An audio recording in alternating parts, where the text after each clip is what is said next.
Hello friend, मैं आपके साथ भाई स्पीकर। आज हम लोग क्या फिजिक्स स्टार्ट क्लास में जानने वाले हैं गाउस के नियम, जो 12th क्लास की बोर्ड में क्या पूछी जाती है। यहाँ से आज क्या हम 5 नंबर को क्वेश्चन को क्या करेंगे, रिकॉर्ड करेंगे ना। हमारे साथ क्या अंत तक बने रहिएगा। 5 नंबर या 2 नंबर यहाँ से क्या आप लोग क्या रिकॉर्ड कर देंगे ना।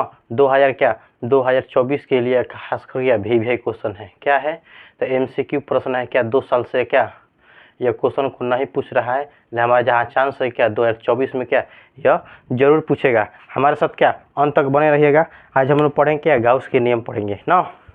चलिए जानते हैं कि गाउस के नियम बताता है क्या है, इसकी सूत्र क्या होता है, इसकी परिभाषा क्या होती है। आज क्या हम लोग जानेंगे। चलते हैं। दिया है कि गाउस के नियम ना, गाउस का परिमेय क्या बताता है ना। चलते हैं कि किसी बंद पृष्ठ के ऊपर आवेश के कारण पृष्ठ से होकर गुजरने वाली विद्युत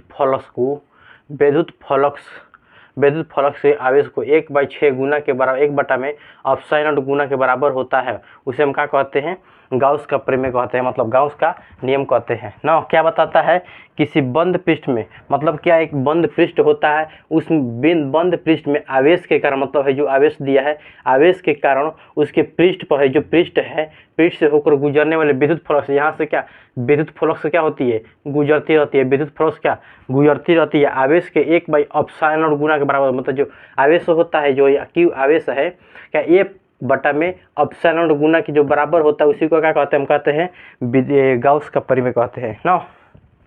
चलते पहले क्या हम लोग चित्र को समझ लेते हैं, उसके बाद क्या इसके नियम को समझेंगे ना।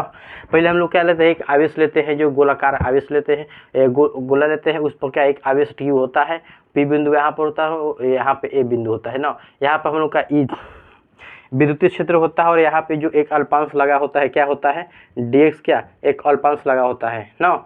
P और A के जो बीच की दूरी होती है, ds के बीच की दूरी होती है, क्या होती है, दूरी r होती है ना।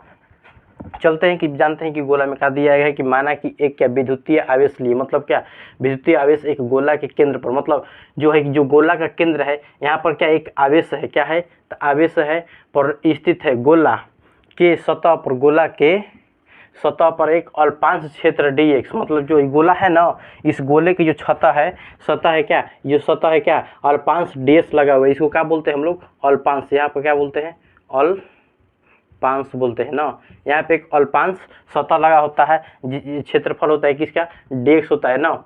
दूरी क्या होती है, p और ds के जो बीच की दूरी होती है, क्या होती है, r स्थित होता है, जो गोला के त्रिज्या पर क्या स्थित होता है। जो गोला है, इस गोला के क्या त्रिज्या पर स्थित है। दो बराबर गोले को, जब गोला होता है, जब दो बराबर भागों में काटता है तो उसे हम क्या कहते हैं, आधे को जो बीच में काटता है उसे क्या बोलते हैं हम लोग, त्रिज्या बोलते हैं ना। यहाँ से लेकर यहाँ के बीच की दूरी को क्या कहेंगे, त्रिज्या कहेंगे ना। और पूरा दे देगा तो क्या बोलेंगे, पूरा को व्यास बोलेंगे। जब इसमें आधा दिया रहेगा तो आधा को क्या कहेंगे, यहाँ से यहाँ के लिए त्रिज्या कहते हैं ना। चलते हैं हम लोग क्या इसके सूत्र को क्या करते हैं, सिद्ध करते हैं। चित्र को समझ ही लिए, इसकी नियम को समझ ले, इसकी परिभाषा को जान ले। आज हम क्या इसको सूत्र के निकालते हैं ना।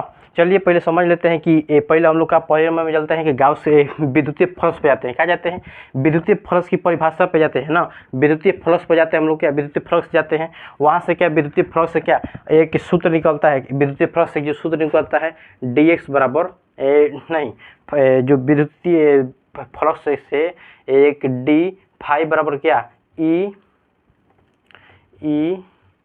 dx क्या सूत्र निकलता है, कहाँ से, विद्युतीय फ्लक्स से जो सूत्र निकलता है डी फाई बराबर ई कॉस ds थीटा नो। डी फाई जो बताता है क्या विद्युतीय फ्लक्स को बताता है, ई क्षेत्रफल को, विद्युतीय क्षेत्र की तीव्रता को, और जो ds होता है क्या क्षेत्रफल को बताता है ना। चलते हैं, जो फाई बराबर दिया है क्या ए डी कॉस थीटा ना। जब हम लोग क्या डी फाई बराबर जब ई डेस कॉस थीटा लेते हैं, इसका जो सूत्र होता है ना, जो फार्मूला, जो मेन फार्मूला क्या है, विद्युतीय फ्लक्स का क्या फार्मूला होता है, तो डी फाई बराबर क्या ए डेस कॉस थीटा होता है ना। जब हम लोग क्या थीटा बराबर, हम लोग जब थीटा बराबर 0 डिग्री लेंगे, जो 0 डिग्री लेते हैं ना, तो कॉस थीटा बराबर क्या E D S cos theta में क्या 0 डिग्री का मान, थीटा का मान कितना दिया है, 0 डिग्री का मान होता है। कॉस 0 डिग्री का मान क्या होता है, कॉस 0 डिग्री का मान क्या होता है 1 होता है। यहाँ पे लिखे हैं जो कॉस 0 डिग्री का मान कितना होता है 1 होता है ना। 1 में और इसमें ADX में क्या करेंगे गुणा करेंगे तो 1 ही होगा। ADX हो गया तो क्या हो जाए d बराबर क्या EDX हो गया ना। दोनों तरफ क्या करेंगे समाकलन करेंगे। दोनों तरफ क्या करेंगे हम लोग क्या दोनों तरफ क्या करेंगे समाकलन करेंगे। क्या करेंगे समाकलन दोनों तरफ क्या करने पर समाकलन करने पर ना। जब दोनों तरफ हम क्या करना है हम लोग को समाकलन करना है ना। चलिए हम लोग क्या समाकलन करते हैं कैसे किया जाता है। दोनों तरफ जब हम समाकलन करेंगे तो दोनों तरफ क्या करते हैं जो है क्या एक इंटीग्रेशन का चिन्ह लगाते हैं और d फाई बराबर EDX को जो ई होता है ना ये इसको क्या कर लेते हैं कांस्टेंट ले लेते हैं। जैसे DS के फॉर्म में ई नहीं है ना तो इसको क्या कर लेंगे कांस्टेंट कर लेते हैं और DS लिख देते हैं ना।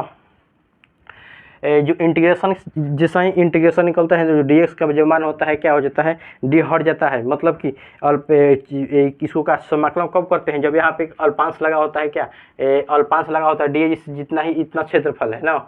इतना क्षेत्रफल से क्या विद्युत आवेश की क्या निकलती रहती है और पूरा निकालने के लिए हमको क्या करना पड़ता है समाकलन किया जाता है ना। और छोटा के लिए ये तो छोटा के लिए दिया ना है यहाँ पे ये d बराबर क्या EDX cos थीटा दिया है तो ये खाली इतना ही जगह के लिए इतना ही क्षेत्र के लिए दिया है। इससे क्या होता है विद्युत आवेश क्या विद्युतीय फ्लक्स निकलते रहता है ना। ये तो खाली इतना ही क्षेत्र से निकल रहा है और पूरा को हमको क्षेत्र को निकालना होता है। क्या करते हैं हम लोग समाकलन करते हैं। क्या करते हैं समाकलन करते हैं तो इंटीग्रेशन d बराबर क्या इंटीग्रेशन ds लेते हैं तो d बराबर निकाल जो इंटीग्रेशन करते हैं तो d के जो मान होता है क्या होता है फाई होता है और ई का ई लिख देते हैं और कॉस्ट में क्या होता है dx के मान होता है क्या x निकल जाता है ना। यहाँ से हम लोग क्या d बराबर ex निकाल लिए ना। जो एस है ये गोला के क्या बता रहा है गोला के पृष्ठ को बचा रहा है। जो क्या जो दोनों का जो गोला है पूरा गोला है ये गोला क्या बता रहा है पृष्ठ को बचा रहा है। मतलब क्या क्षेत्रफल को बता रहा है ना। पृष्ठ मतलब क्या क्षेत्रफल बता रहा है एस बता रहा है। तो क्या है जो है गोला है पूरा ये जो गोला है चारों तरफ से जो है गोला है या क्या बता रहा है पृष्ठ को बता रहा है। मतलब क्या क्षेत्रफल को बता रहा है। तो हम लोग क्या गोला का क्षेत्रफल पढ़वे किए हैं। क्या पढ़े हैं कि गोला का जो क्षेत्रफल होता है 4πr² होता है। गोला का क्षेत्रफल क्या होता है 4πr²। यहाँ पे लिखे हैं जो यहाँ पे लिख देते हैं कि एस बराबर क्या लिख दे हैं कि जो गोला का जो पृष्ठ क्षेत्रफल 4πr² होता है। तो यहाँ पे हम लोग क्या करेंगे एस को जगह पे क्या लिख देंगे 4πr²। समीकरण इसको क्या मान लेते हैं 1 मान लेते हैं ना।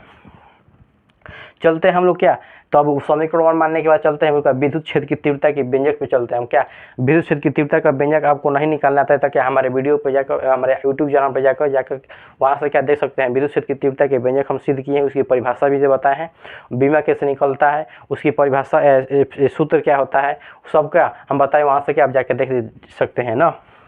चलते हैं ई बराबर क्या दिया है जो विद्युत की तीव्रता की व्यंजक से चलते हैं तो ई बराबर 1/4πε0 और क्यू बटा में क्या r² होता है। इसको समीकरण 2 मान लेंगे ना। समीकरण 1 में जो समीकरण 1 में है समीकरण 2 का क्या समीकरण 2 का मान रखने मतलब क्या ई का जो मान रखेंगे इसमें रख देंगे ना। तो ई का मान रखेंगे यहाँ पे ई की जगह पे क्या रखेंगे 1/4πε0 क्यू बटा में r² रखते हैं। फाई बराबर क्या होगा 1/4πε0 क्यू बटा में r² जो है गुणा में है क्या 4πr² ना। r² से क्या हो जाएगा r² कैंसिल हो जाएगा। r² से 4π से क्या हो जाएगा 4π कैंसिल। तो बचा क्या हम लोग का नीचे एप्सिलॉन और ऊपर बचा क्यू।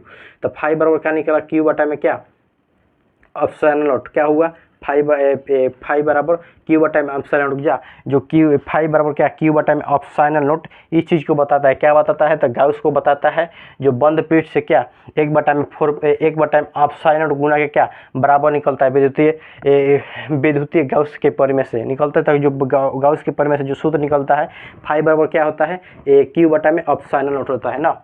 है दोस्तों ऐसा ही वीडियो पाने के लिए क्या हमारे यूट्यूब चैनल से जुड़ सकते हैं ठीक है।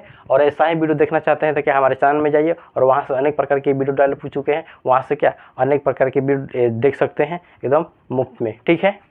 लाइक करना क्या ना भूलें ठीक है।